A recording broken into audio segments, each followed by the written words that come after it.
कैसे हैं आप लोग? क्वेश्चन दोबारा किया था विक्टोरिया वाला,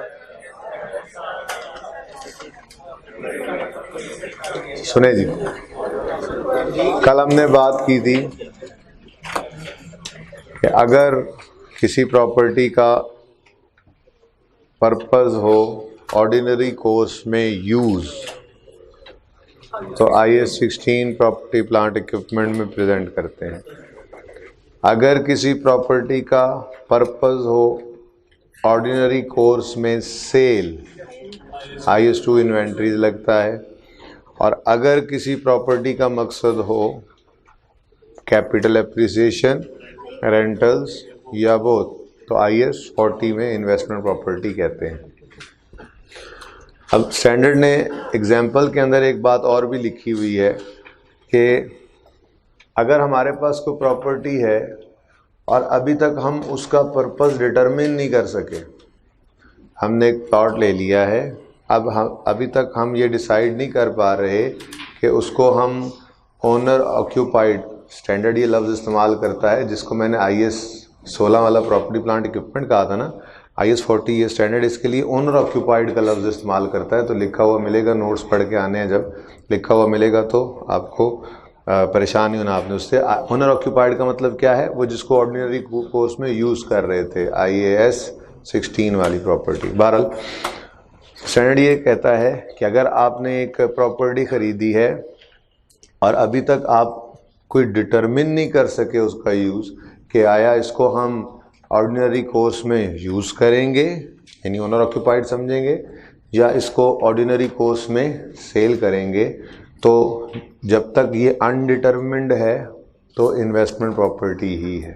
ठीक है, ये एक छोटी सी बात मैंने ऐड की आज, जहाँ पर आपने वो ट्री बनाया हुआ था, इसी के अंदर थोड़ी सी बात करके फिर मैं ट्रांसफ़र्स की तरफ मूव करूँगा।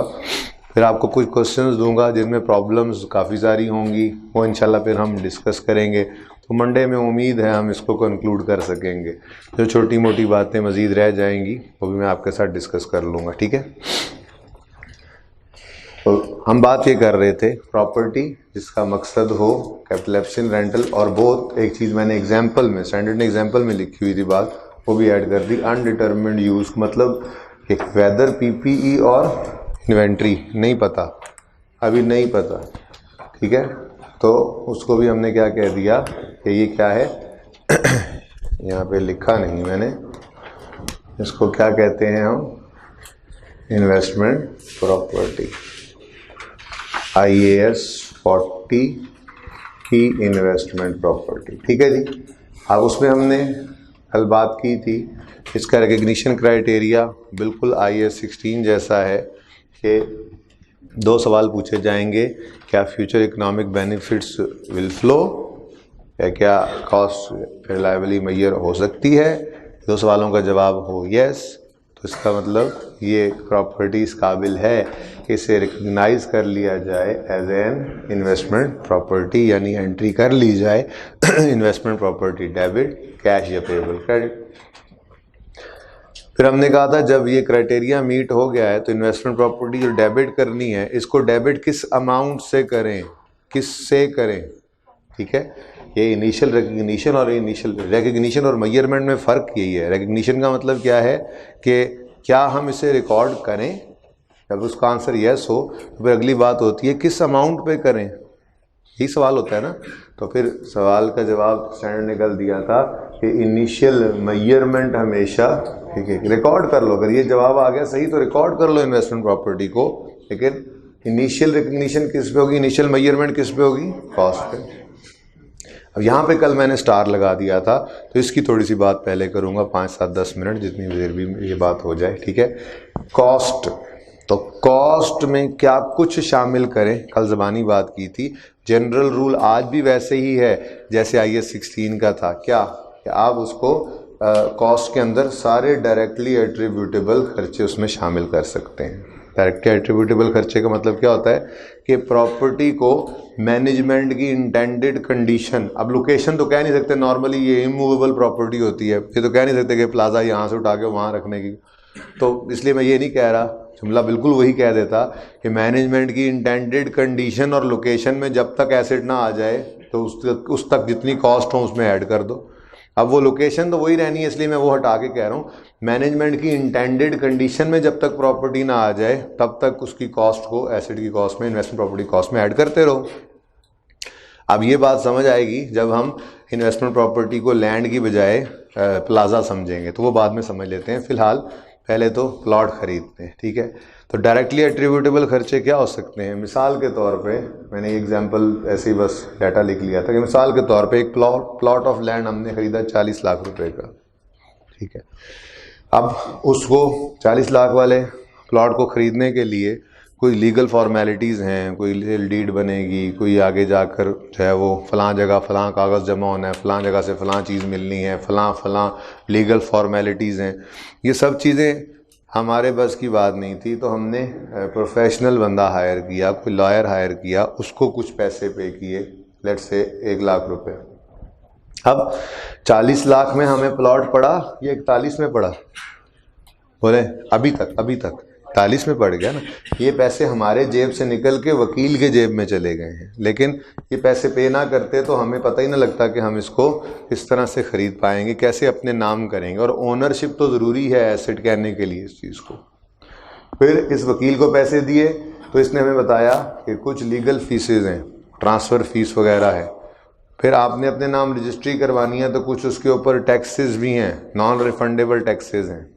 रिफंडेबल टैक्सेस नहीं, उसी तरह से नॉन रिफंडेबल टैक्सेस उसकी कॉस्ट में ऐड हो रहे हैं। फिर कुछ अदर ट्रांजैक्शन कॉस्ट भी हैं, ये वकील ने नहीं बताया, बल्कि ये जिस बंदे ने हमें प्लॉट ढूंढ के दिया था उस प्रॉपर्टी डीलर ने कहा कि जी 50,000 रुपया तो इसमें मेरा भी हक बनता है, मैंने जो आपकी डील क्लोज करवाई है। वो लोग यही काम कर रहे होते हैं, मिडल मैन होते हैं, सेलर और बायर को इकट्ठा करते हैं, दोनों से पैसे लेते हैं, ठीक है। तो उसने कहा कि ये 50,000 जो ये मेरा भी है।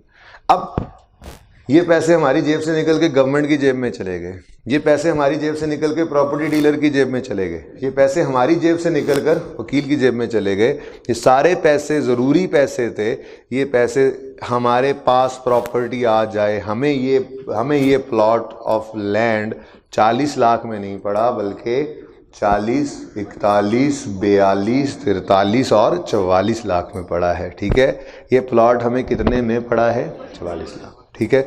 तो यही स्टैंडर्ड ने बात की हुई है। ज़रा पढ़ के देखते हैं, ज़रा बुक्स भी ओपन कर लें, साथ साथ थोड़ा बहुत पढ़ाता जा रहा हूँ बीच में। पार्टली ऑक्यूपाइड बिल्डिंग का कॉन्सेप्ट मैंने पिछली क्लास में डिस्कस नहीं किया, ठीक है। बहुत आसान सी बात है, बट वो नहीं की, बस बात ट्रांसफ़र पे बात जो है वो मैंने ख़त्म कर दी थी। मंडे का दिन है, 3 दिन रखे हुए थे मैंने स्टैंडर्ड के पास, आराम से चलते जाएं जी। 779 बेटा, अभी तक अगर हमारे पास वॉल्यूम 1 है तो फिर हम क्या कर सकते हैं? कल से हम वॉल्यूम 2 वाला स्टैंडर्ड शुरू कर चुके हैं। और गौर से सुन लें, मेरा ये इरादा है कि मैं गवर्नमेंट ग्रांट भी इसी के साथ ही करा दूंगा, ठीक है। कितने बच्चों के पास आज भी वॉल्यूम 2 नहीं है? खैर से, अच्छा, बहुत अच्छी बात है। फिर ज़बानी सुने, घर जाके पढ़िएगा, आपका होमवर्क है। चीज़ समझ आए ना आए, पढ़ के सारी आनी है। Notes, reading of notes.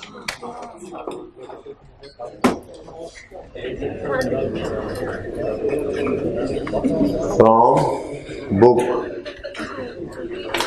Excluding disclosure requirement, excluding के मैं खुद आपके साथ बात करूंगा मंडे को इंशाल्लाह। डिस्क्लोजर रिक्वायरमेंट तो घर पे पढ़ी होगी किताब, पढ़ लीजिएगा।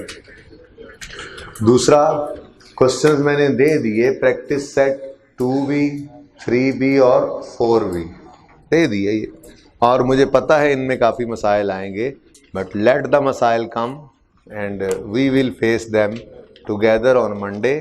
You should face them individually on Sunday. Okay जी, शेर बन गया अंग्रेजी का। ओके मुझे भी यही लगता है, कभी मुझे लगता है मुझे आर्टिस्ट होना चाहिए था, कभी मुझे शायर होना चाहिए था, मैं उस्ताद नहीं होना चाहिए था शायद। ठीक है, कुछ बच्चे कह रहे हैं दिल में फनकार होना चाहिए था। नहीं, ऐसी बातें नहीं करते थे। ठीक है,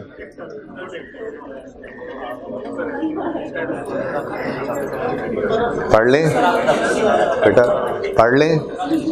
सुने, अब सुने, आप गौर से सुने। जिनके पास किताबें हैं वो पेज 779 ओपन कर लें। जिनके पास करीब करीब किताब पढ़ी है वो तस्वीर भी खींच सकते हैं, और जिनके पास वो भी मामला नहीं हो सकता तो प्लीज़ ध्यान से मेरी बात सुने। बात मैंने सारी लिख दी है बोर्ड पे, मैं पढ़ता हूँ तो सुनिएगा। सारी बात वही लिखी हुई है, वो आप अंग्रेजियाँ पढ़ेंगे, कोई एक दो बातें समझ नहीं आएंगी तो अच्छी बात है, उसे निशान लगा कर लाएंगे, और एक भी जुमला ऐसा नहीं रह जाएगा जो हमें समझ ना आए, क्योंकि आप मंडे को कहेंगे ये क्या है, ये क्या मतलब है, इसका क्या, तो सब कुछ बता दूंगा इंशाल्लाह।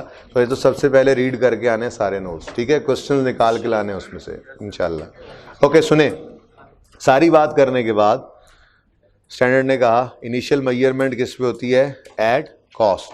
ठीक है, अब उसमें उसने स्टैंडर्ड ने लिखा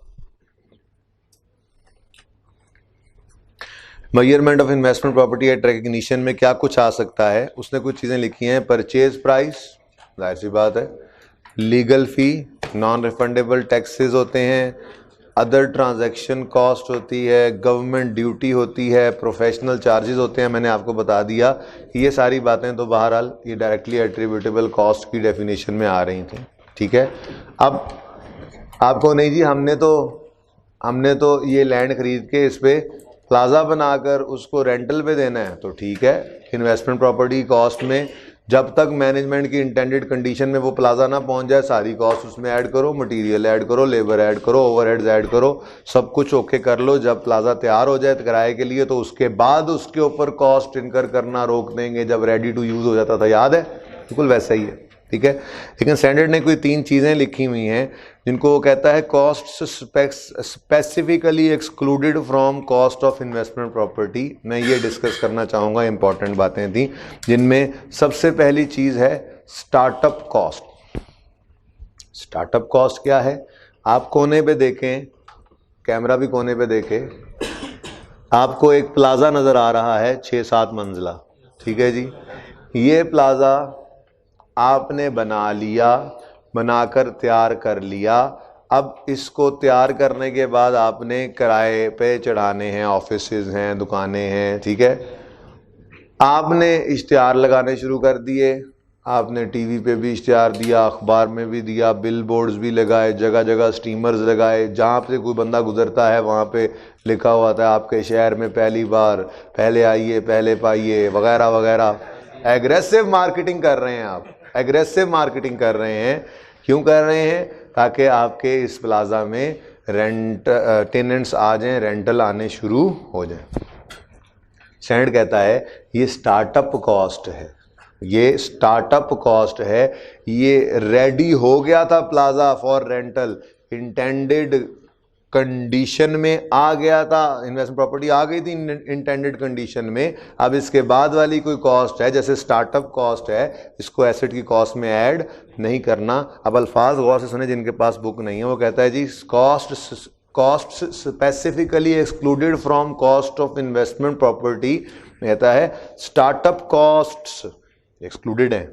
आगे उसने एक्सेप्शन दी, except necessary to bring the property in the condition necessary for it to be capable of operating in the manner intended by management। और मतलब वही है सारी बात का। ठीक है, कि वो चीज़ें जो हैं वो स्टार्टअप कॉस्ट में, वो तो हम पहले ही कह रहे थे स्टार्टअप कॉस्ट में नहीं है, वो स्टार्टअप कॉस्ट में नहीं है, वो तो इन्वेस्टमेंट प्रॉपर्टी को इंटेंडेड कंडीशन में लाने के लिए ज़रूरी थी। अब आ गई इन्वेस्टमेंट प्रॉपर्टी जिस हालत में चाहिए थी, अब हमने अपने ऑपरेशन स्टार्ट करने हैं, तो स्टार्ट करने की जो कॉस्ट हो उसको एसेट की कॉस्ट में ऐड नहीं करना। ठीक है, दूसरी बात जो ज़्यादा अहम है वो क्या है, ये बात आपको FAR2 में भी काम आती रहेगी, अच्छा कॉन्सेप्ट है, ज़रा ध्यान से सुन लें। इसीलिए ये क्या है जी, ऑपरेटिंग लॉसेस। कहता है जी ऑपरेटिंग लॉसेस को आपने इन्वेस्टमेंट प्रॉपर्टी की कॉस्ट में ऐड नहीं करना। ऑपरेटिंग लॉसेस क्या होते हैं? आप लोग दोबारा वापस चले गए उस प्लाजा की तरफ, कैमरा भी वहीं चला गया, ठीक है जी। उस प्लाजा के अंदर आपने देखा कि आपको 5-6 मंजिलें नज़र आ रही हैं। ये नीचे वाली जो 3 मंजिलें हैं, ये नीचे वाली 3 मंजिलें बेसमेंट है जिसमें कार पार्किंग है। उसके बाद ऊपर मेज़ानीन फ्लोर है, फिर उसके ऊपर ये 3 छोटे छोटे फ्लोर्स जो हैं इन पे दुकानें मौजूद हैं। प्लाजा नज़र आ रहा है, ठीक है, प्लाजे की तरफ देख रहे हैं सब, ठीक है। ये 3 मंजिलों पे छोटी छोटी दुकानें मौजूद हैं, ठीक है। उसके बाद ऊपर जो बड़े बड़े मंजिलें हैं उनके ऊपर ऑफिसेज हैं, ठीक है। अब आपने जो प्लाजा बना दिया, इसमें किराएदारों ने जो आना है, दुकानदार आएंगे, दफ्तरों वाले लोग आएंगे, तो क्या वापस आ जाएं, ठीक है, फिर दोबारा चलेंगे उधर, हिदायतकार, ओके जी।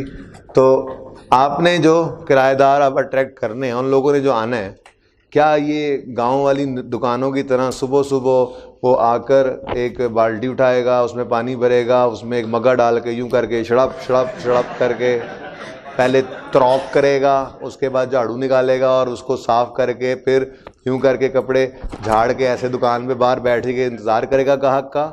ऐसा नहीं होता।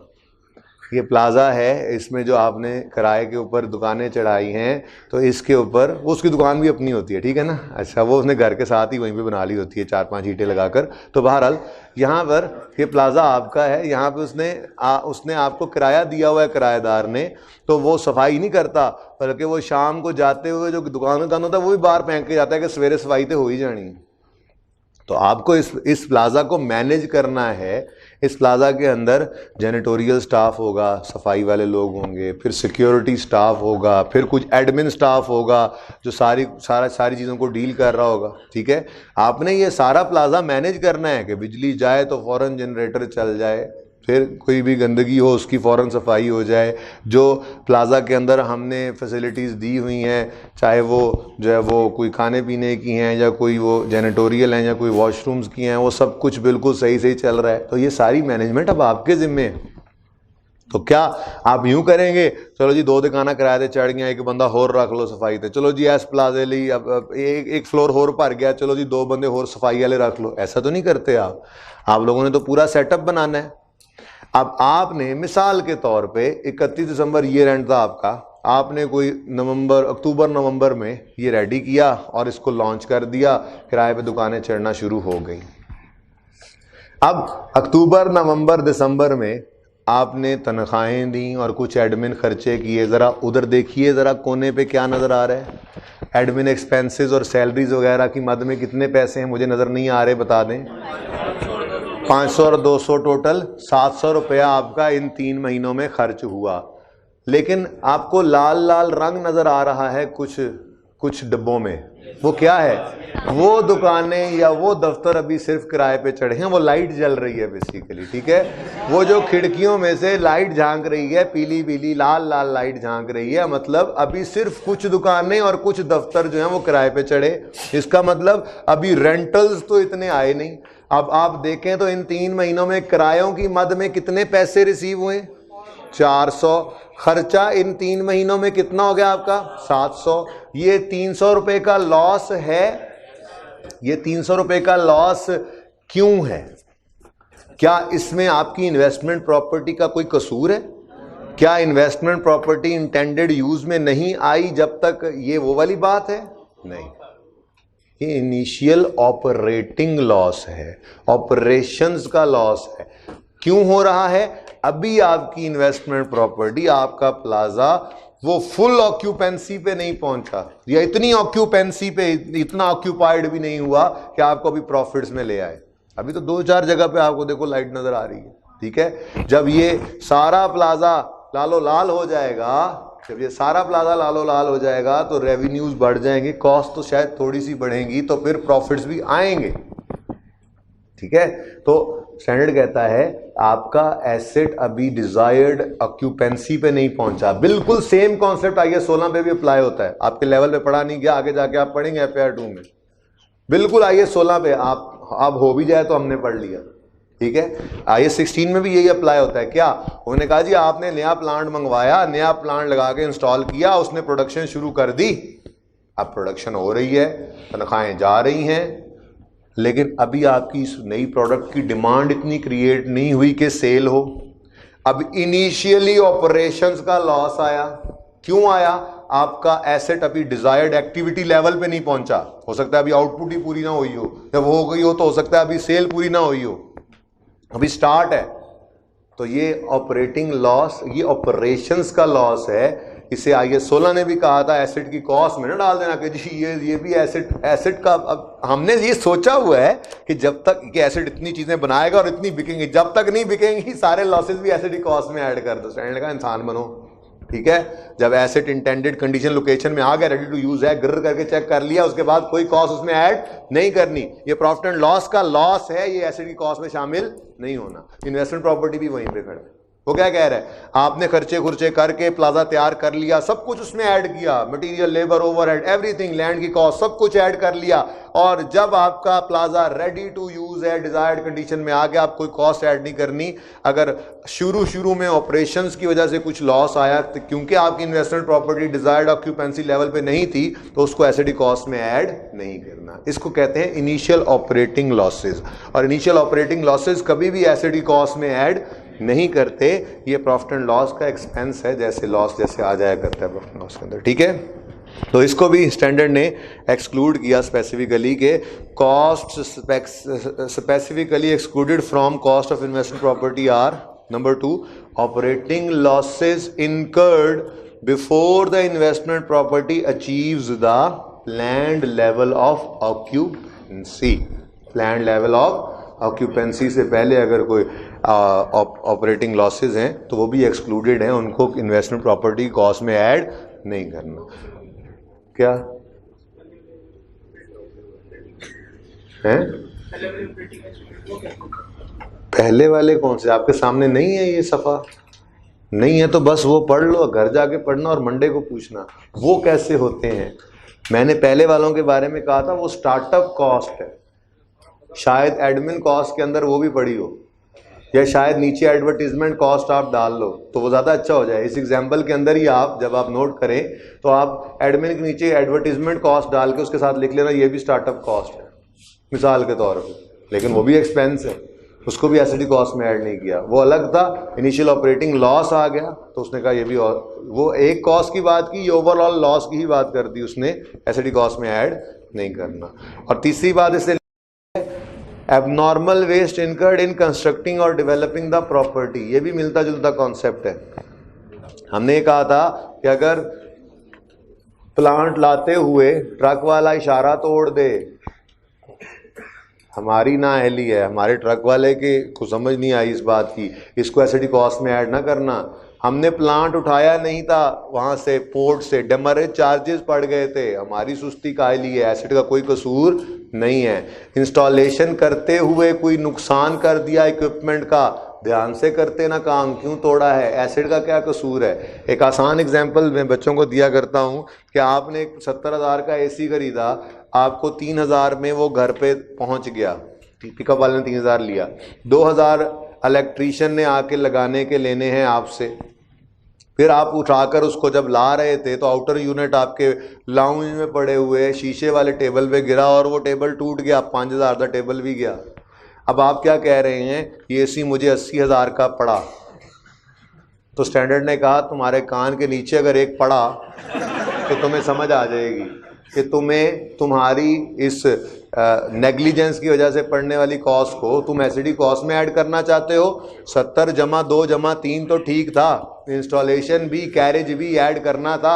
75,000 में एसी पड़ा था तो मैं यूं कह सकते थे तुम 5,000 की कॉस्ट को, अपनी नेग्लिजेंस को, अपने एबनॉर्मल लॉस को, वेस्टेज को उसकी कॉस्ट में ऐड कर रहे हो। नहीं करो, ये वहां पर भी कहता था, इन्वेस्टमेंट प्रॉपर्टी में भी कह रहा है। ठीक है जी, ओके, अच्छा जी। तो ये बात कर रहा था मैं, ये बात कर रहा था, ठीक है जी, ये सारी बात हो रही थी। ठीक है कि फुल ऑक्यूपेंसी ना हो, ऑपरेटिंग लॉसेज आ जाएं तो इसको एसेट की कॉस्ट में शामिल नहीं करना, प्रॉफिट एंड लॉस में लॉस है। ऐसे ही कोई और एक्सपेंस था, इधर भाई साहब, इधर पहले वाले, इधर यहाँ मैं कह रहा था ऐड कर लो कि कोई ऐसी का स्टार्टअप कॉस्ट की एग्जांपल दे दिया आपको कि आपने इश्तिहार लगा ली बहुत ज़्यादा, वो भी यहाँ की कॉस्ट है, उसको एसेट की कॉस्ट में ऐड ना करो, वो भी आपका एक्सपेंस है, आप अभी आप उसको काम को स्टार्ट करना चाह रहे हैं तो आपने एक एग्रेसिव मार्केटिंग कर दी, ठीक है। ओके अच्छा, एक छोटी सी बात और भी करता चलूँ, यहाँ तक को मसला तो नहीं है, ये थोड़ी थोड़ी बातें की बस, और ट्रांसफ़र की तरफ गया मैं। नोट्स को मैंने बिल्कुल इस तरह से नहीं फॉलो किया, अगेन वहाँ पे भी ये थोड़ा सा मसला था, हालांकि दूसरा दिन है टॉपिक शुरू हुए हुए, तो आप लोगों के पास बुक्स तो होनी चाहिए थी। बहरहाल जो मुझसे हो पाया मैंने वो बगैर बुक के जो काम करना था वो कर दिया है। अभी आप इंशाल्लाह परेशान होंगे संडे को खूब, तो मंडे को आपकी परेशानियाँ दूर करूँगा, मिल बैठ कर स्टैंडर्ड को ख़त्म करने की कोशिश करेंगे, ना हुआ तो फिर ट्यूसडे को ख़त्म हो जाएगा, हो गया तो इन्वेस्टमेंट प्रॉपर्टी के बाद गवर्नमेंट ग्रांट भी शुरू हो सकता है, ठीक है। तो ये तो डिपेंड करेगा, जितनी बातें करने वाली हैं वो सब हो जाएं तो, ठीक है। छोटा सा स्टैंडर्ड है, आई कैप के MCQs करने के लिए अब सिर्फ डिस्पोजल की एक एडजस्टमेंट है, डिस्पोजल इन्वेस्टमेंट प्रॉपर्टी भी तो बिक सकती है, ठीक है, डिस्पोजल तो हो सकता है ना, बिक भी सकती है, ज़लज़ले में गिर भी सकती है, तो कुछ भी हो सकता है, डिस्पोजल तो बिल्कुल वैसा ही है। तो वो डिस्पोजल की एंट्री का 10-15 मिनट की डिस्कशन है, वो मैंने नहीं की आज, वो मंडे को करूँगा। उसके बाद शायद 2-4 और छोटी मोटी बातें करने के बाद आप सारे MCQs कर सकते हैं। क्वेश्चन बैंक का क्वेश्चन तो आप पहले कर चुके हैं, तो ये बस आपको थोड़ा तंग करने के लिए ये क्वेश्चंस दिए हैं, ताकि आपने जो तंग होना है मेरे सामने हो लें, कुछ डिस्कशंस हैं, छोटी मोटी बातें भी हैं, वो कर लें, ताकि हमारी इस तरह से तसल्ली हो जाए। पूरा सवाल मुश्किल से ही बन सकता है यहाँ पर जिस तरह का बन सकता है वो सवालों की प्रैक्टिस हम कर लेंगे। बहुत बड़ा सवाल तो बनना यहाँ से मुमकिन नहीं है, MCQs में बहुत एक्सपेक्टेड है, लेकिन मैक्सिमम कुछ 6-7-8 नंबर का सवाल ही आ सकता है, इससे ज़्यादा तो इसकी औकात है नहीं, ठीक है। ऐसे ही गवर्नमेंट ग्रांट का हाल है, तो बहरहाल ये यूज़ ज़रूर हो सकते हैं दूसरे स्टैंडर्ड्स के अंदर, दूसरे क्वेश्चंस के अंदर, जैसे आपने लाइव देखा था कैश फ्लो के अंदर। तो मैं गवर्नमेंट ग्रांट कराने के बाद फिर आपको वो सफ़ा दे दूंगा इंशाल्लाह, जिसके अंदर मैं आपको कैश फ्लो के कॉन्टेक्स्ट होगा, कैश फ्लो का हैंड रिटन पेज, उसमें मैं बना दूंगा केसेस, ठीक है, कि अगर प्रॉपर्टी प्लांट इक्विपमेंट है और रिवैल्यूएशन भी है तो क्या करो, अगर प्रॉपर्टी प्लांट इक्विपमेंट है और बोरिंग कॉस्ट भी है तो क्या करो, अगर इन्वेस्टमेंट प्रॉपर्टी है और फेयर वैल्यू मॉडल है तो क्या करो, और इस तरह से मतलब 3-4 केस। गवर्नमेंट ग्रांट के अंदर भी एसेट आता है, गवर्नमेंट ग्रांट में भी गवर्नमेंट एसेट दे देती है, तो वो सारी बात जब मुकम्मल कर लेंगे, इसलिए इसको कनेक्शन में ही पढ़ाना शुरू कर दिया। मुकम्मल करके फिर मैं आपको कैश फ्लो के कॉन्टेक्स्ट में भी जो है वो बता दूंगा कि कहाँ कहाँ पर ये यूज़ हो सकता है, ठीक है। इकट्ठा भी तो हो सकता है ना, सवाल जी इकट्ठा होकर आ जाता है, तो इकट्ठा होकर सवाल इंशाल्लाह साथ साथ देखते भी रहेंगे, एंड पे कोई 1-2 सवाल कोशिश करके ऐसे बनाने की कोशिश भी कर लेंगे कि जो सारा कुछ कवर कर ले, ना हुए तो अलग अलग तो कर ही रहे हैं। हाँ जी, वो मुझे पता है जी।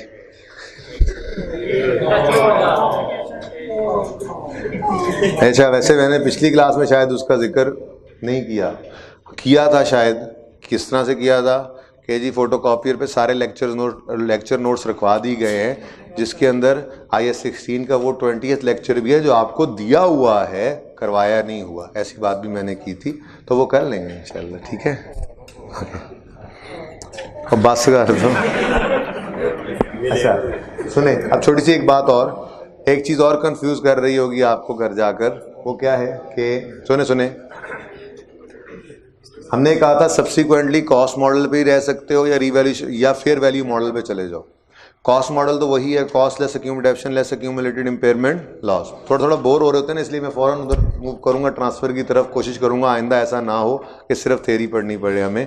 IFRS 15 में थोड़ी सी फिर तकलीफ़ होगी इधर बीच में जाकर, लेकिन उसके अलावा कोशिश मेरी यही होती है कि हम पहले न्यूमेरिकल करें, हम थ्योरी करें बाद में, ठीक है। बहरहाल इसकी ज़रा नेचर इस तरह की थी कि बात इस तरह से ही चल पड़ी और चलती गई।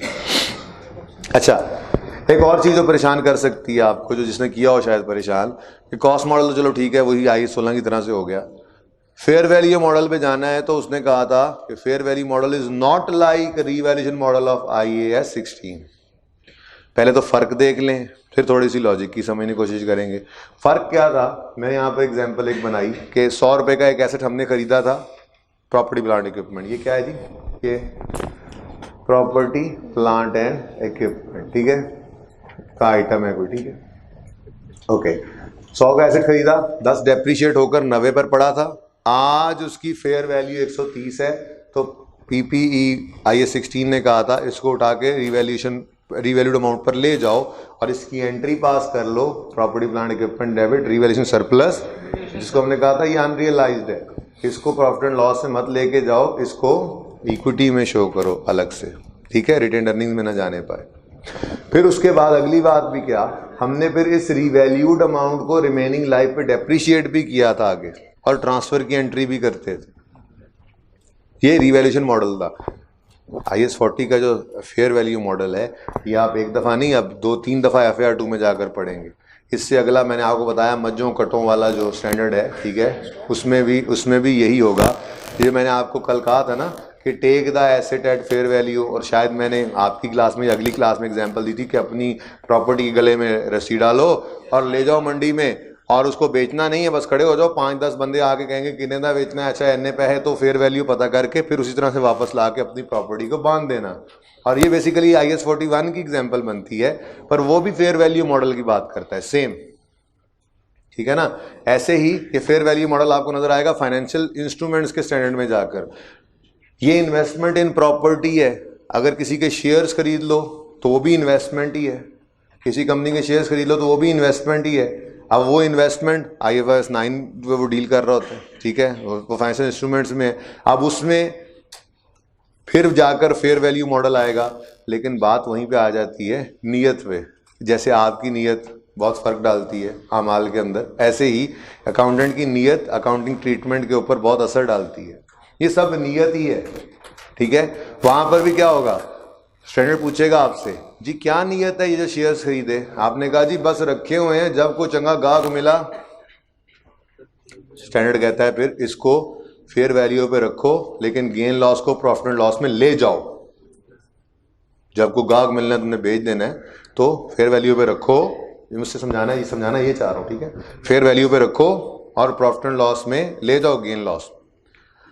और अगर इसके अलावा भी कोई नियत है, हाँ जी, कोई ये भी कह सकता नहीं जी मैंने तो ये लंबे अरसे के लिए इसको रखना है शेयर्स को और डिविडेंड खाना है इससे, तो फिर स्टैंडर्ड कहता है ठीक है, आपकी नीयत जो है वो इसको शॉर्ट टर्म ट्रेडिंग के लिए नहीं रखा हुआ आपने, आपकी नीयत जो है वो लंबे अरसे के लिए रखने के लिए है, तो इसलिए इसको बिल्कुल रिवर्स सरप्लस की तरह से OCI से रूट करके इसको इक्विटी के अंदर अलग से रखो, ठीक है। अब यही फर्क मैं यहाँ बताने लगा हूँ। प्रॉपर्टी प्लांट इक्विपमेंट IAS 16 वाला जो है, इसके लिए हमारी नीयत ही क्या है, हमने इसको इस्तेमाल करना है अगले कई साल तक। हो सकता है बिक जाए, बेचा नहीं करते, हमारा काम नहीं होता बेचना, कभी ऐसा होता है डिस्पोजल करना पड़ जाता है, या कभी यूजफुल लाइफ के एंड पे हम नया खरीदते हैं पुराना बेच देते हैं, तो ये हमारी नीयत होती नहीं है बेचने की। प्रॉपर्टी प्लांट इक्विपमेंट अगर बेचने की नीयत से रखा हुआ है तो वो तो प्रॉपर्टी प्लांट इक्विपमेंट है ही नहीं, वो तो फिर इन्वेंट्री बन जाए, ये तो हमारा काम ही एसेट बेचना हो, तो हमारी नीयत ही नहीं होती IAS 16 वाले प्रॉपर्टी प्लांट इक्विपमेंट को बेचना।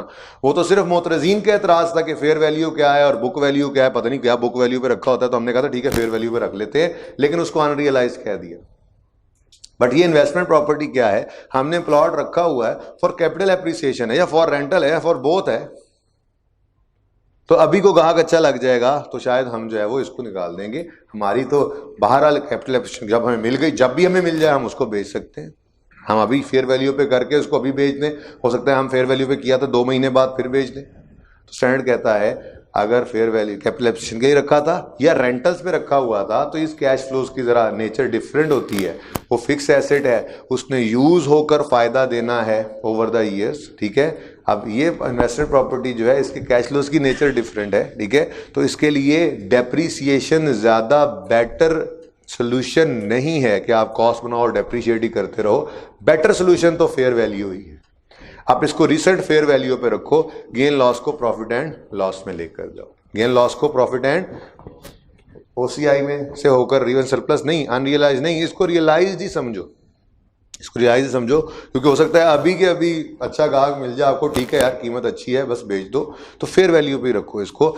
डेप्रिसिएशन कॉस्ट को डेप्रिशिएट ना करो, फेयर वैल्यू पे ले जाओ। कभी गेन हो तो प्रॉफिट एंड लॉस में ले जाओ, लॉस हो तो रिसेंट के करीब रखो इसको, जो इसकी रिसेंट वैल्यू है। हो सकता है 31 दिसंबर में तुम इसको फेयर वैल्यू पे ले जाओ और जनवरी फरवरी में इसको बेच भी दो, तो फिर मजीद भी कुछ गेन आ सकता है, वो तो डिस्पोजल में पड़ेंगे, वो मैंने अभी नहीं बताया आपको, ठीक है। तो एक ये चीज़ जो आपको तंग कर सकती थी, क्या ये फ़र्क जो है कि हमने कहा था डिफरेंट है, तो कैसे डिफरेंट है, वो बिल्कुल ही डिफरेंट है। वहाँ पर अनरियलाइज गेन कहते थे, यहाँ पे हम उसको रियलाइज़ कर लेते हैं, ठीक है, क्योंकि इसकी नेचर डिफरेंट है। इसके लिए जो हमने मतलब नीयत, इनफैक्ट वही इंटेंशन है, वही नीयत है कि हमने इसको रखा किस लिए हुआ है, ये यूज़ करके नहीं हमने इससे फ़ायदा निकालना।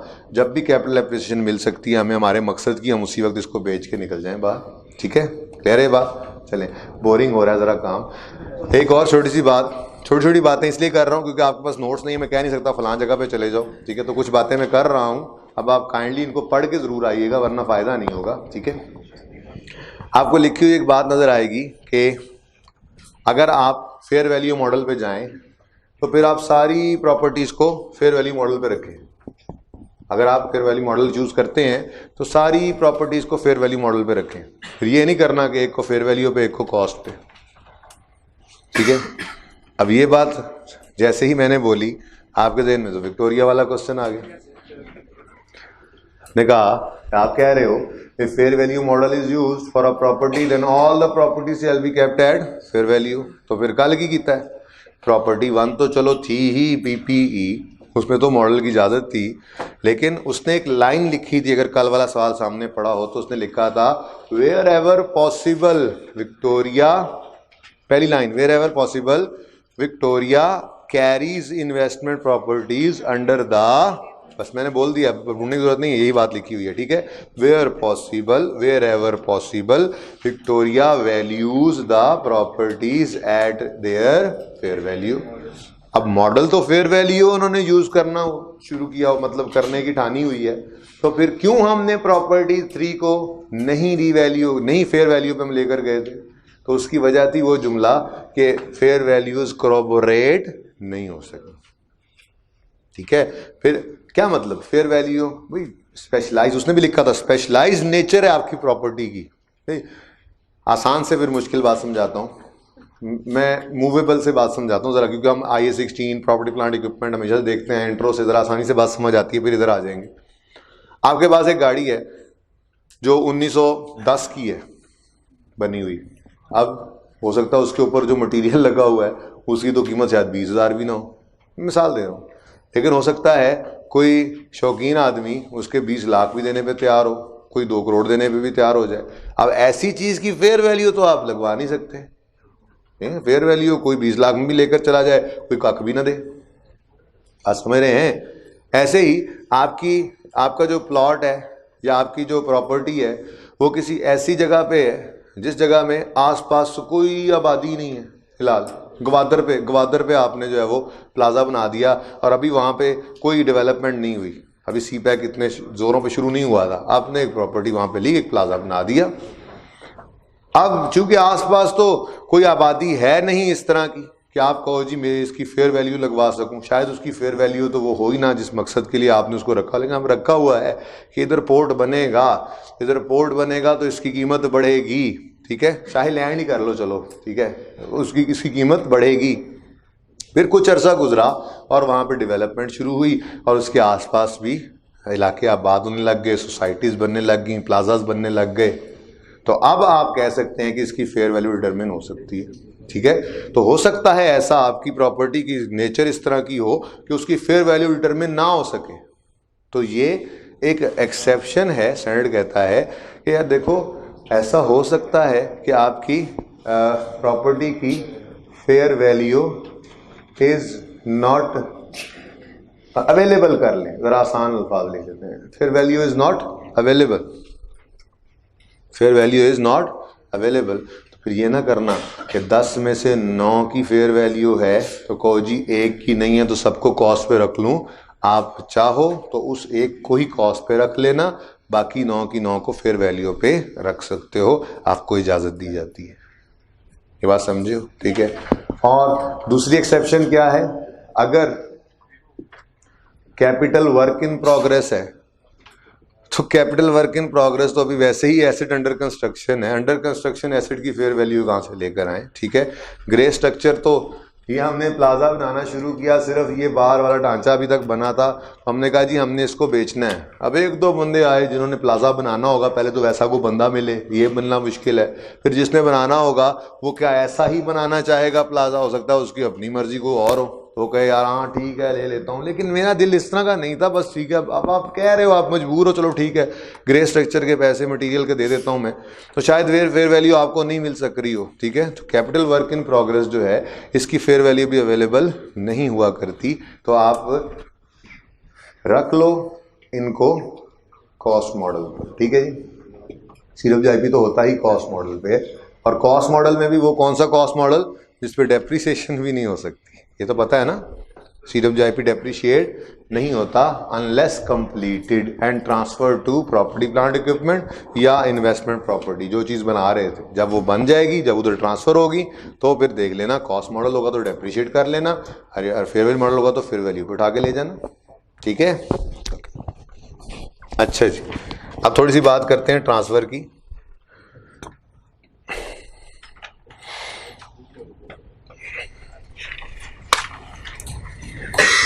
अच्छा, ये जो पहली एक्सेप्शन है ना, इसके बारे में स्टैंडर्ड ये कहता है कि फेयर वैल्यू अवेलेबल नहीं थी तो कॉस्ट मॉडल पे रख लो, लेकिन कब तक?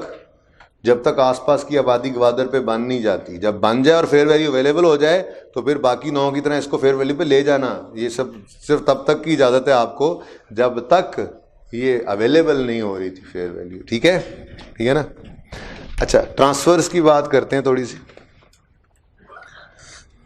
और ज़्यादा नहीं पढ़ाऊँगा, टेंशन नहीं। ट्रांसफ़र की बात करता हूँ, ज़्यादा नहीं है, ये सिर्फ आपको तैयार कर रहा हूँ संडे के लिए, और मंडे को इंशाल्लाह डिस्कशन करेंगे। बस मुझे 15-1 मिनट दे दें और उसके बाद मैं जल्दी ऑफ करूँगा। थोड़ा पढ़ाया है पिछली क्लास को भी, बस 10 मिनट फिर आपसे गपशप लगाऊंगा, फिर आपको छुट्टी दे दूँगा। ठीक है, गपशप पहले लगा लें। ये कह रहा है एंड ते तुसी कहते NGO एंड ते टाइम बचता कोई नहीं। चलो लेट्स सी, ये तो आपके ट्रांसफ़र समझने के ऊपर है, आप कितने जल्दी इस ट्रांसफ़र को समझ लेंगे।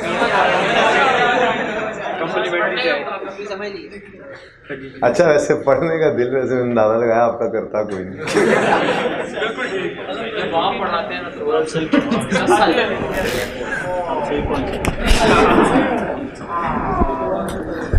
अच्छा सुने जी,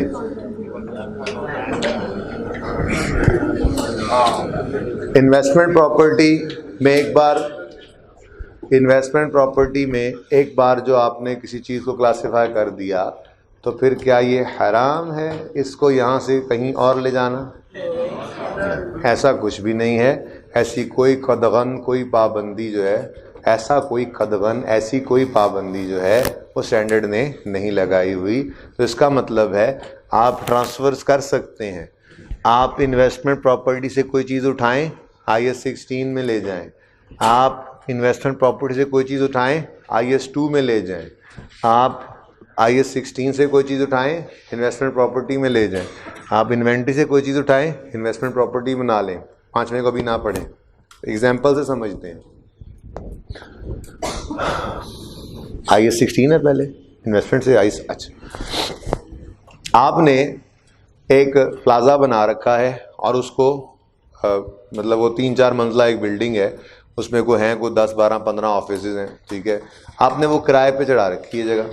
इन्वेस्टमेंट प्रॉपर्टी आप यूज़ नहीं कर रहे, प्रॉपर्टी प्लांट इक्विपमेंट नहीं है, और आपने खुद जो है वो साइड पे करके एक छोटी सी जो है वो दफ्तरी सी बनाई हुई है। आपका काम चल रहा है फ़िलहाल,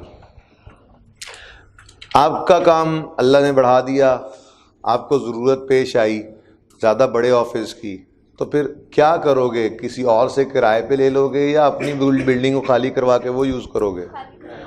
अपनी बिल्डिंग को खाली करवाओगे और उसको यूज़ करना शुरू कर दोगे। अब आप पहले इस प्रॉपर्टी को इन्वेस्टमेंट प्रॉपर्टी कह रहे थे। मैं रूल्स की बात बाद में करता हूँ, थोड़ी सी बातें जो हैं वो ये यहीं से नोट कर लेना जाने से पहले, क्योंकि वहाँ पे थोड़ा सा बातें कम लिखी हुई हैं तो समझ में नहीं आती सारी बात। ठीक है, तो क्या बात कर रहा था? हाँ, आपने एक प्रॉपर्टी को इन्वेस्टमेंट प्रॉपर्टी कहा हुआ था।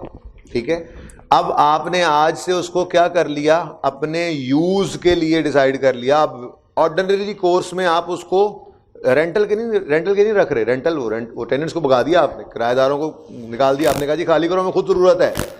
अब रेंटल पर्पज़ नहीं रहा, आप क्या करना चाह रहे हो? ऑर्डिनरी कोर्स में यूज़। तो आपने एक इन्वेस्टमेंट प्रॉपर्टी को यूज़ वाली प्रॉपर्टी यानी IS 16 बनाने का सोच लिया। पॉसिबल है? ठीक है। अच्छा, इसी की दूसरी फॉर्म देखते हैं।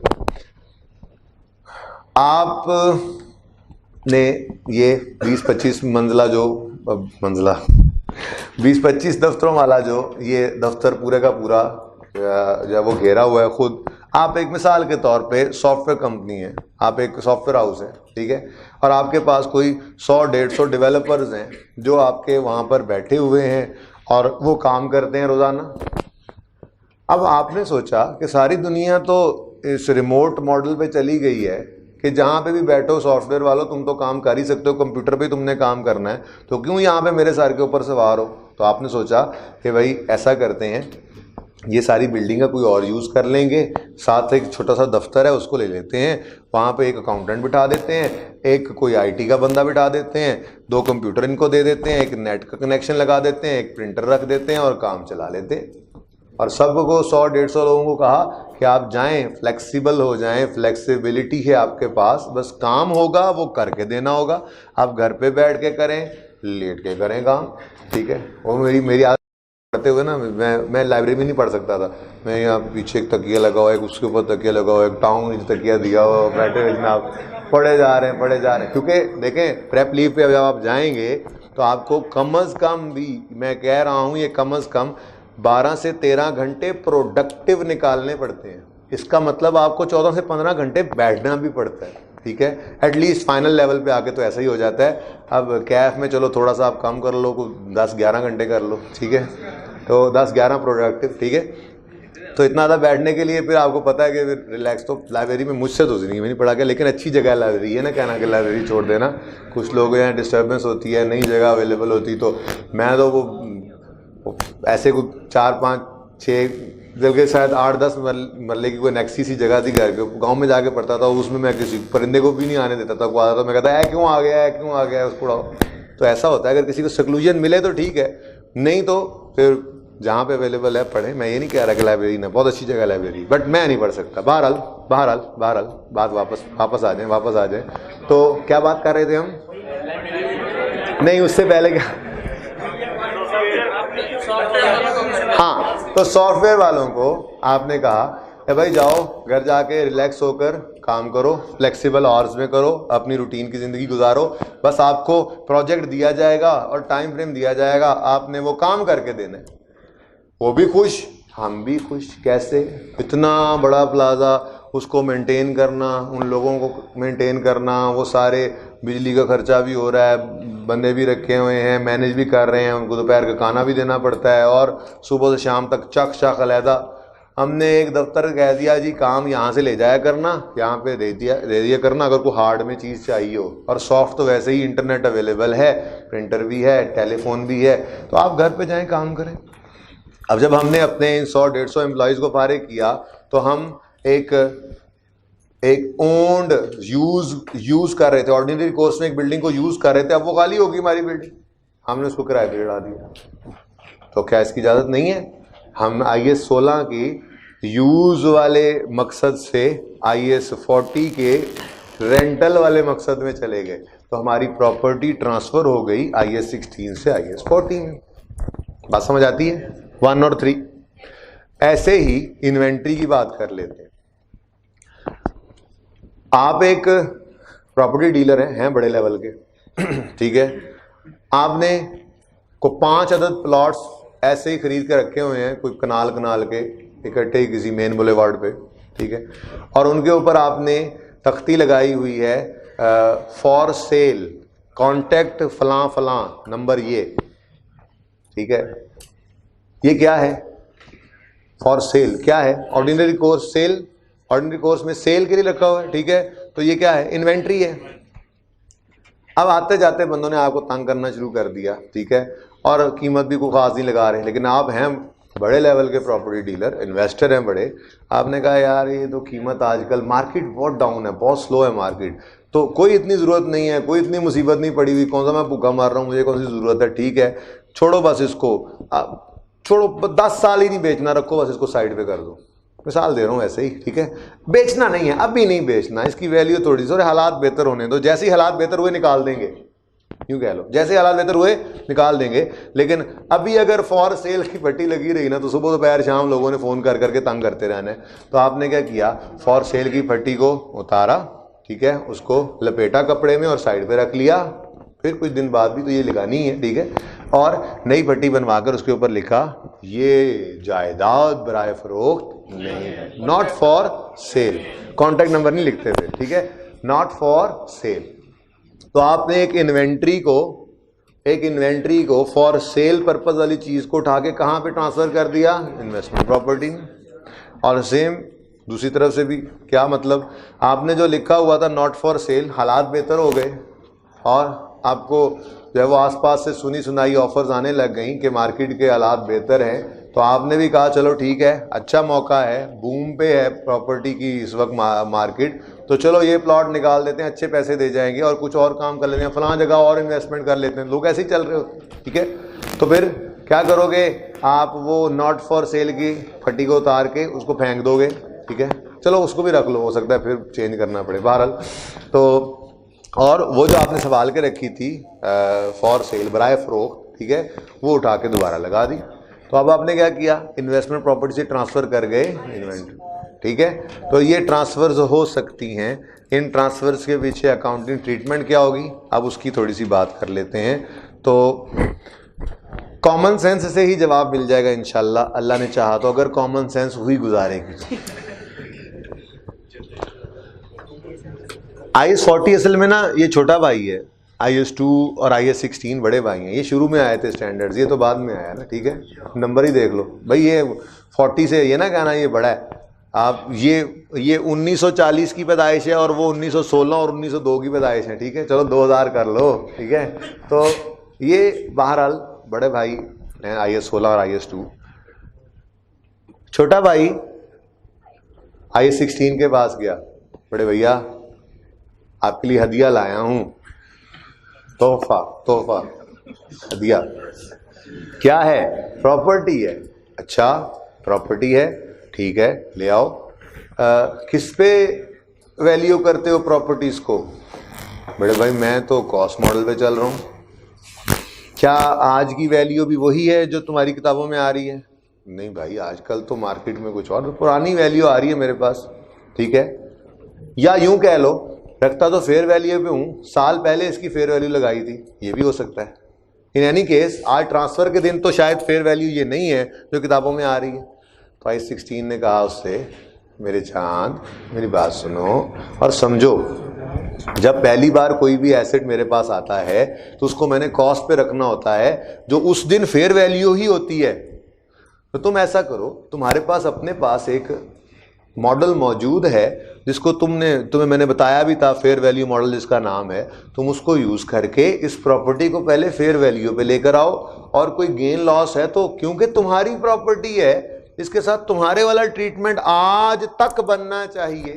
तो आज जो तुम मेरी तरफ इस प्रॉपर्टी को ट्रांसफ़र करने लगे हो, तो आज तक अपना ट्रीटमेंट लगाओ। तुम्हारे पास कौन सा मॉडल है? उसने कहा फेयर वैल्यू मॉडल।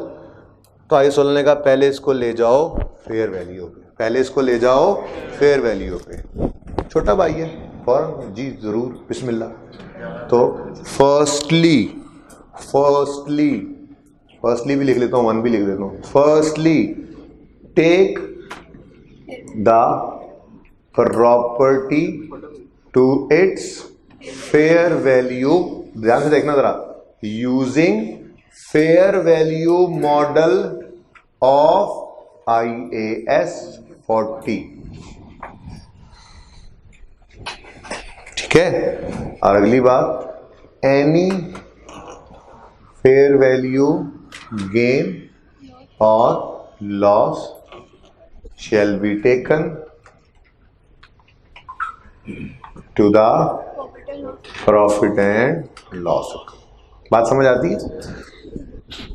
IS 16 ने क्या कहा, भाई आज ये मेरे पास आ रहा है तो मेरे उसूल ये हैं कि मेरे पास जो चीज़ पहली बार आती है वो कॉस्ट पे होती है, इनिशियल मेजरमेंट, जो तुम्हें भी मैंने जो है वो बताया था, सिखाया था। इनिशियल मेजरमेंट एट कॉस्ट होती है, और वो कॉस्ट उस दिन की फेयर वैल्यू ही, तो जिस दिन खरीदा जाता है उस दिन की फेयर वैल्यू उसकी कॉस्ट होती है ना। जब एसेट पहली बार खरीदते हैं तो हम क्यों नहीं पहले दिन रीवैल्यू कर लेते? पहले दिन क्यों नहीं रीवैल्यू होता था एसेट? उसकी फेयर वैल्यू ही उसकी कॉस्ट होती थी ना। और ठीक है, कहा हाँ मुझे याद है आपने कहा था इनिशियल मेजरमेंट कॉस्ट पे होती है और वो उसकी फेयर वैल्यू होती है, तो फिर करो उसको पहले फेयर वैल्यू पे और फिर मुझे दो। उसने कहा ठीक है जी, तो फेयर वैल्यू पर लेकर गए हैं। Firstly take to its fair value, but क्या करो, यूजिंग, ये नहीं कहना कि आई 16 आप रख लो ना, आपके पास भी तो फेयर वैल्यू मॉडल है। भाई मेरे पास तो आज आ रहा है एसेट, मेरे पास तो आज आ रहा है ये एसेट, तो आज इसकी कॉस्ट है मेरे लिए मार्केट वैल्यू, तो वो तुम पहले लेकर आओ ना, तुम्हारे पास कब से पड़ा था।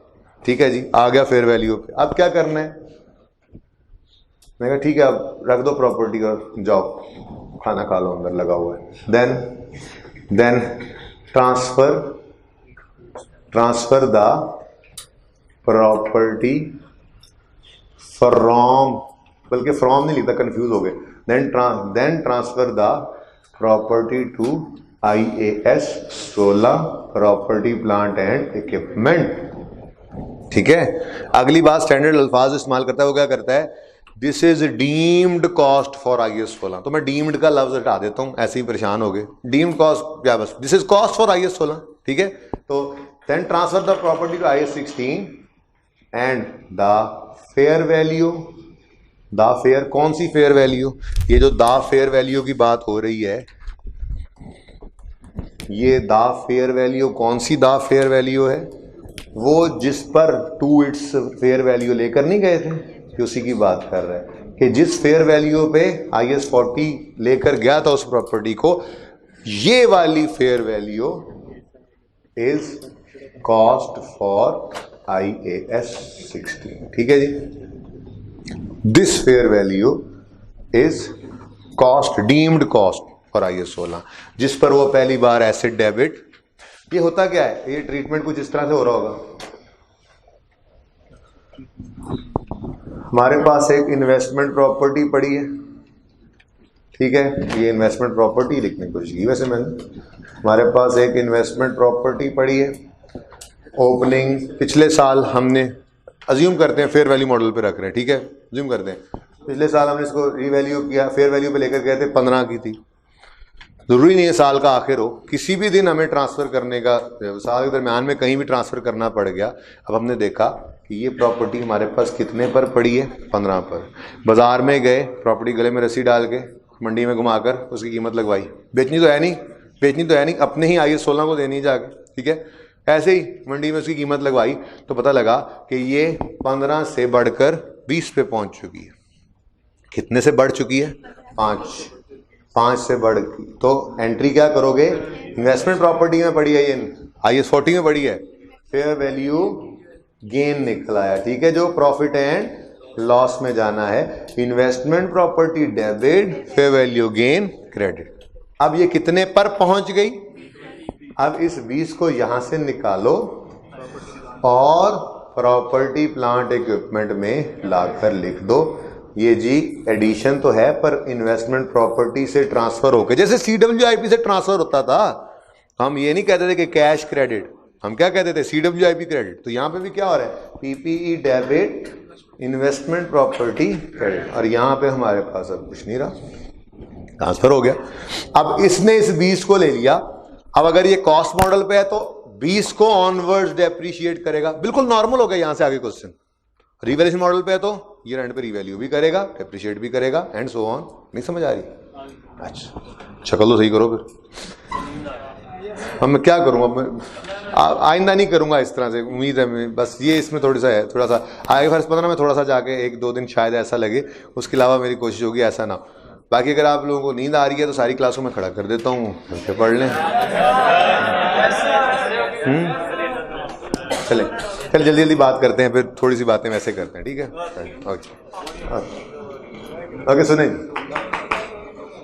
अगली बात ये समझ आ गया। अगली बात, इन्वेस्टमेंट प्रॉपर्टी आजकल हदिये देने पर ही है। दूसरे भाई के पास गया, 2 बड़े भाई थे इसके, दूसरे भाई के पास गया, दादा खड़काया, बाहर आया, IAS 2 बाहर आया, हाँ छोटे क्या बात है, बड़े भाई मैं, तुम्हारे भाई ऐसे ही कहते हैं, करते तो भाई वैसे ऐसे ही बड़े, ओके।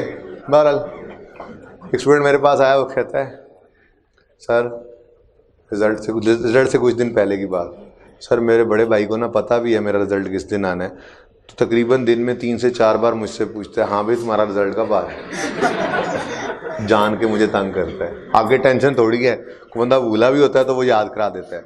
बड़े भाई ऐसे ही होते हैं, ठीक है।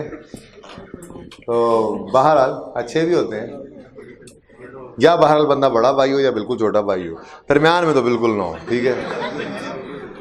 ओके, चलें वापस आए इन्वेस्टमेंट प्रॉपर्टी पे।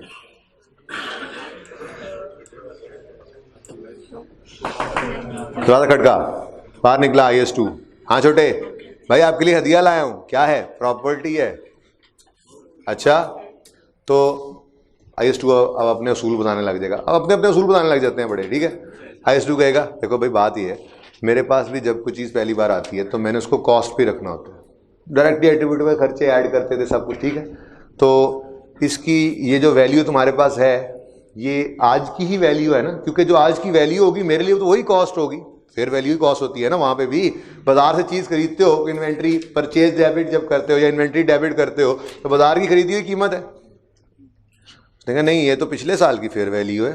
तो उसने कहा खुदा के बंदे, मेरे पास तो ऐसा कोई मॉडल भी नहीं है कि मैं उसको उठा के फेयर वैल्यू पे रख सकूं।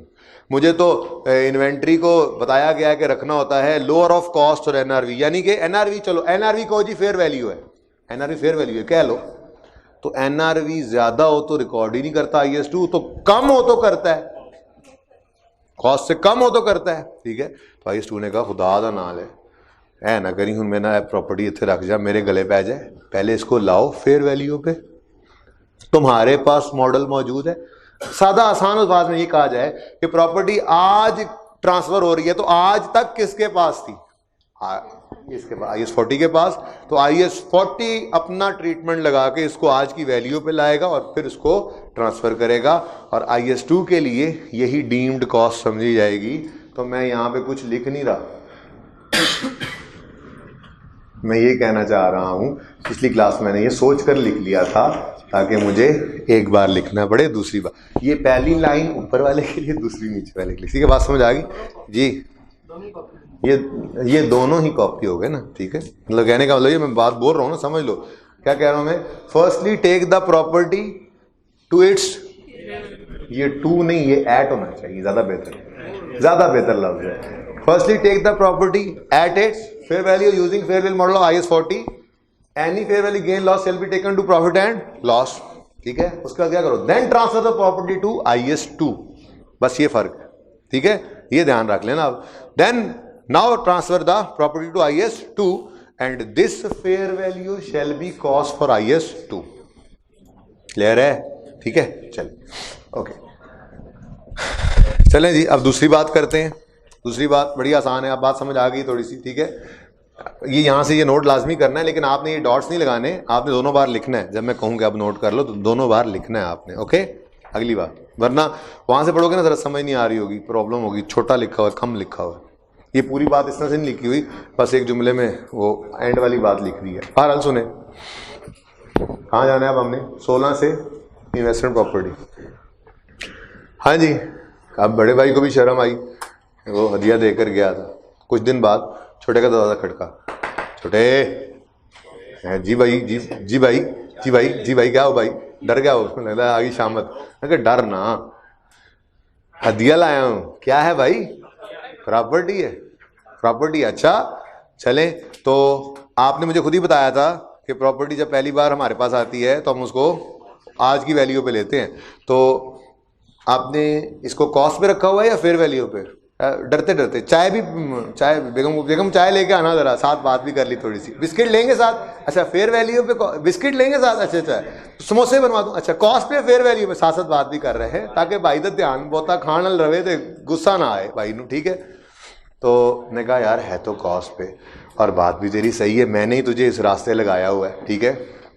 और उसूल की बात भी है कि जब प्रॉपर्टी मेरे पास है और आज मैं इसे ट्रांसफर कर रहा हूं तो मुझे ही जो कुछ करना पड़ना है वो करना है। तो वही उसूल कि जिसके पास प्रॉपर्टी है वो सारा ट्रीटमेंट उसके साथ उस दिन तक का करे। अब इन्वेस्टमेंट प्रॉपर्टी ने कहा कि देखें जी आपके पास भी मॉडल तो है ना, रिवैल्यूएशन मॉडल भी फेयर वैल्यू मॉडल है ना। अभी ये सवाल आज ना करना, आप टाइम कम है, ठीक है, कि फिर रिवेल सरप्लस का क्या करना है बता दूंगा वो, ठीक है।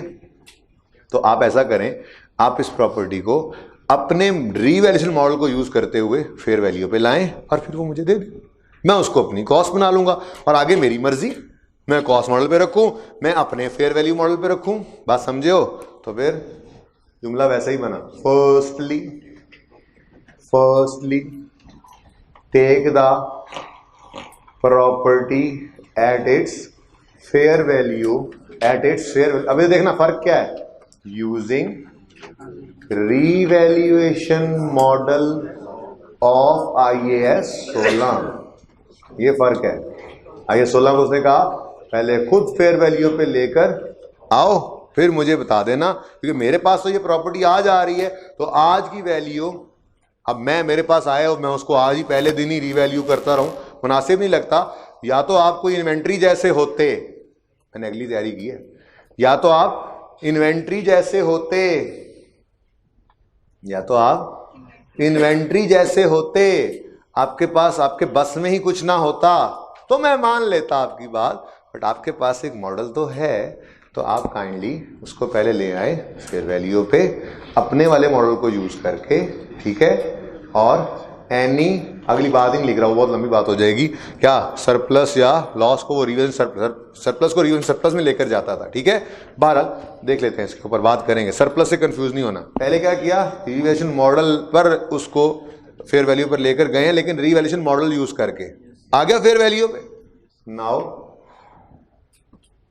Then transfer the property to IAS 40 investment property, अगली बात बिल्कुल वैसी, the fair value is cost for IAS 40, ठीक है, ये वाली fair value, the fair value, ठीक है।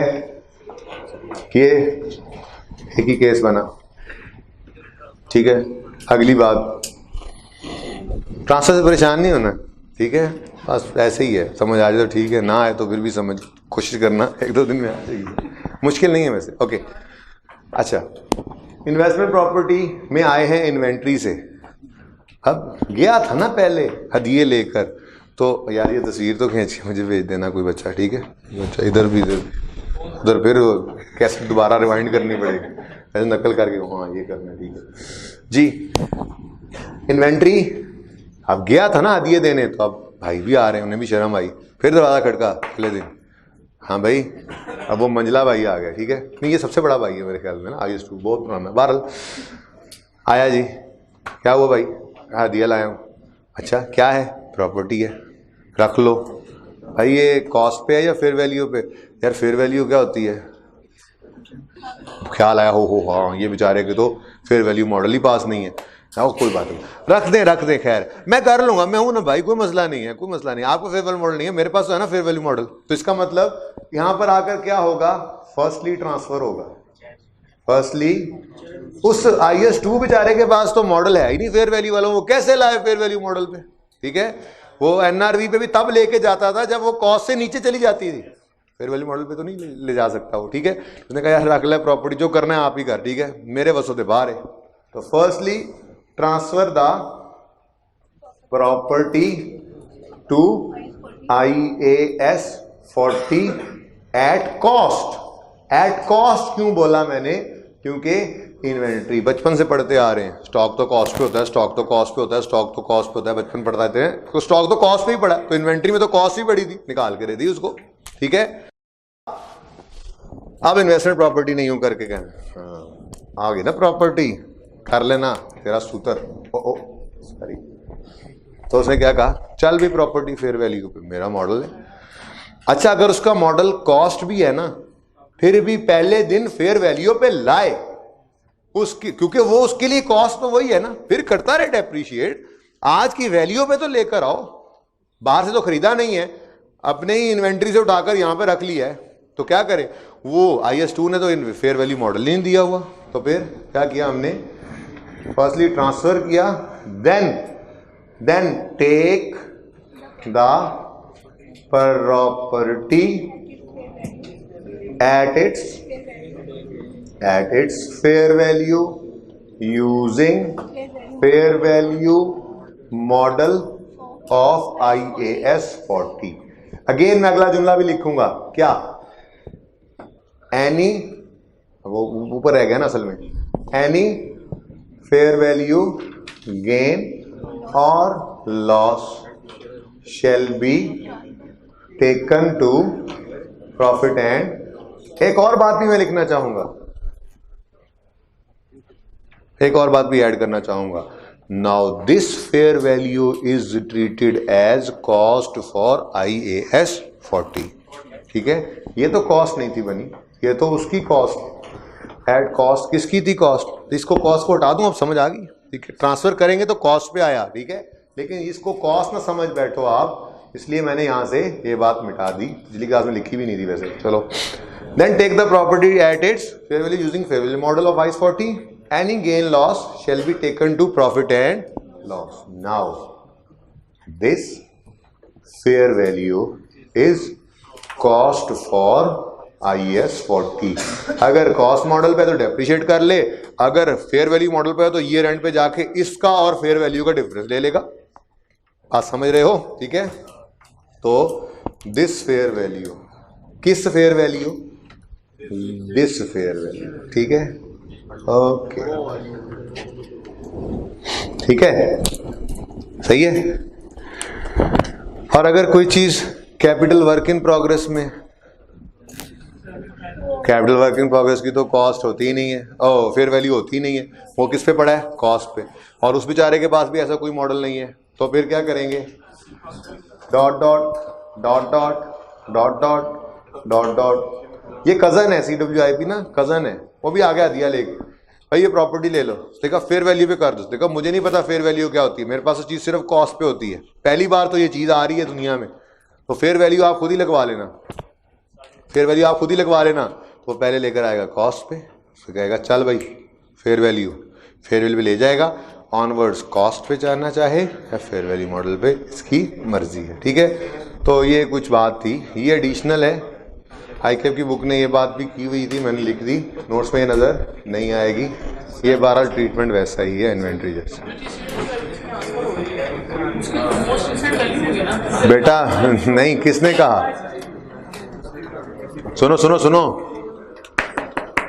मैंने एक 40 लाख का प्लॉट लिया, मैंने उसके ऊपर 30 लाख में कंस्ट्रक्शन कर दी, अब मेरी कॉस्ट कितनी है, 70 की बेचूंगा, तो फिर सारी दुनिया ठेकेदार पे बह जानकर मैं उसको 90 का 1 करोड़ का बेचूंगा, मैं 20 से 30 लाख इस पे प्रॉफिट कमाऊंगा, क्योंकि उस मार्केट के अंदर उस मकान की कीमत 1 करोड़ है, मुझे वो पड़ा है 70 लाख में, तो CWIP से तो 70 लाख निकल कर आया, लैंड की कॉस्ट थी, ऊपर मटीरियल था, लेबर था, ओवरहेड था, 70 lakh CWIP transfer to building जैसे करते थे, ठीक है। तो भाई वो नहीं, कोई काम नहीं करना, ठीक है। अच्छा सुने सुने सुने, ये क्वेश्चन में प्रॉब्लम आएगी, उससे परेशान नहीं होना। एक बात बता दूं, पहले आधे घंटे की डिस्कशन के बाद आप सारे MCQs भी कर सकते होंगे इंशाल्लाह, और आप प्रैक्टिस क्वेश्चन बैंक तो वैसे कर चुके हैं, तो ये है भी आपको परेशान करने के लिए, लगा परेशान होकर क्वेश्चंस रेज करें कीजिएगा, ठीक है। अगली बात भी सुन लें, समझ आ गई सबको, अभी तक नहीं समझ आई, कितने बच्चों को नहीं समझ आई, क्वेश्चंस पूछें।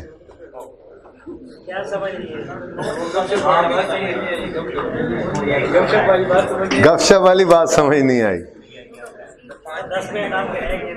नहीं मेरा टाइम ओवर हो गया। चलें जी, अर्ज ये है, सुन लें कि बात तो बहरहाल थोड़ी बहुत कर लेता हूँ अर्ज आपके सामने, सुन लें। देखें, जो भी चीज़ बनती है तो बनाने वाला उसका मैनुअल भी साथ देता है कि अगर इसको इस तरह से चलाओगे तो ये सही चलेगी, वरना सही नहीं चलेगी। एक छोटी सी मशीन भी, कोई कॉफ़ी मशीन भी, कोई इस्त्री भी कोई मशीन बनाकर भेज दे तो वो भी साथ लिख कर भेजता है कि इस तरह से करना, इस तरह से चलाना, इस तरह से इंस्टॉल करना। बात सुन लो प्लीज़, तवज्जो प्लीज़। तो बनाने वाले को पता होता है कि चीज़ किस तरह से चलेगी तो सही रहेगी।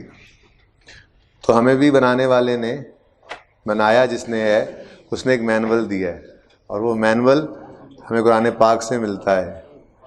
ये जो आंखें बनाई हैं इसको कैसे इस्तेमाल करना है, कान बनाए हैं इसको कैसे इस्तेमाल करना है, ये ज़ुबान बनाई है, इसको कैसे इस्तेमाल करना है। ये जो हाथ और पाँव बनाए हैं, इसको कैसे इस्तेमाल करना है। साथ वाले को कह रहा है और तू गल करा ले,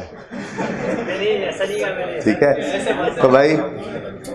तो भाई बनाने वाले ने एक तरतीब बताई है कि ज़िंदगी को अगर उस मैनुअल के हिसाब से गुजारोगे जिसके मुताबिक मैंने इसको चाहा है कि गुज़रे, तो फिर ये ज़िंदगी मुझे राज़ी करने वाली होगी।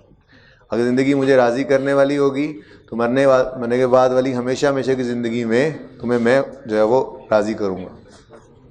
तो ये दुनिया के अंदर अल्लाह पाक ने हमें थोड़े से टाइम के लिए भेजा है, तो इसमें हमने बहरहाल सीए भी करना है, अल्लाह की ज़ात अली को राज़ी भी करना है, प्लीज़ बातें भी करनी, ठीक है। तो इसके लिए थोड़ा बहुत वक्त जो है वो मस्जिद के माहौल में जाना चाहिए।